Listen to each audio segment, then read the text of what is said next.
मायावती ने आज लखनऊ में राष्ट्रीय कार्यकारिणी की मीटिंग बुलाई थी और इस बैठक में मायावती ने बसपा के नेशनल कोऑर्डिनेटर रहे आकाश आनंद को सभी पदों से हटा दिया है।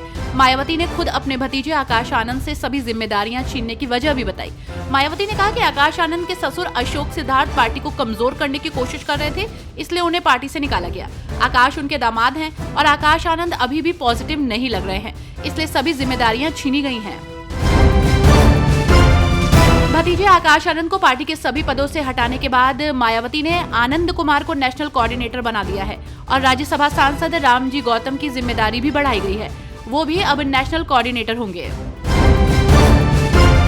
बेल्जियम की राजकुमारी एस्ट्रिड बिजनौर पहुंच गईं और उन्होंने गंज क्षेत्र के गांव महमूदपुर के पास फ्रेंच फ्राइज की नई यूनिट का शिलान्यास किया है। ये यूनिट बेल्जियम की एगिस्टो मासा कंपनी और वेब ग्रुप की साझेदारी में लग रही है। बेल्जियम और भारत की व्यापार में साझेदारी का फायदा क्षेत्र के 2500 से ज्यादा किसानों को मिलेगा। ये किसान कंपनी के लिए अनुबंध पर आलू की खेती करेंगे, इससे उनकी आय बढ़ेगी।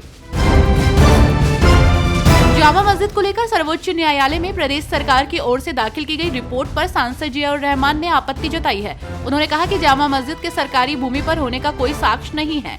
इसके साथ ही उन्होंने कहा कि किसी भी अन्य धार्मिक स्थल को तोड़कर मस्जिद का निर्माण नहीं किया जाता है। दुधवा टाइगर रिजर्व के जंगल से बाघों को बाहर निकलने से रोकने की कवायद तेज हो गई है। बाघों को जंगल में रोकने रखने के लिए वन विभाग शाकाहारी वन्य जीवों की भी फिक्र कर रहा है।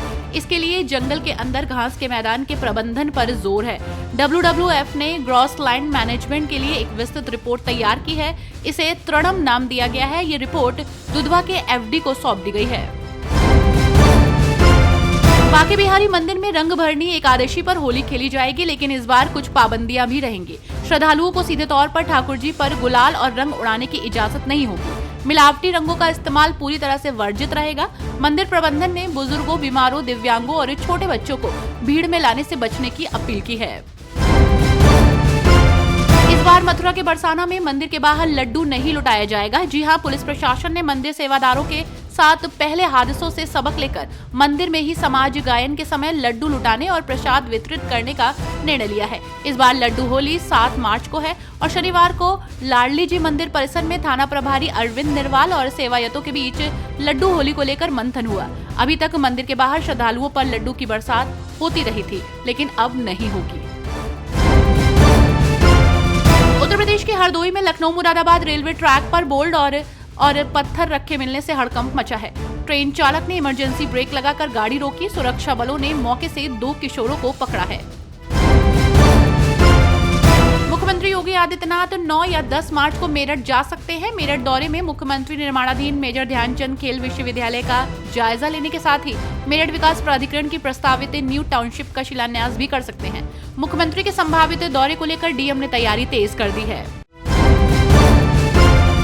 राजधानी लखनऊ में सपा अध्यक्ष अखिलेश यादव ने सरकार को घेरा है। उन्होंने कहा कि भाजपा सरकार की गलत नीतियों ने देश की अर्थव्यवस्था को तबाही के कगार पर पहुंचा दिया। महंगाई, बेरोजगारी चरम पर है। शेयर मार्केट की भारी गिरावट से सबसे ज्यादा युवा निवेशक प्रभावित हुए हैं। उनकी गाढ़ी कमाई निवेश करने के बाद बर्बाद हो गई है।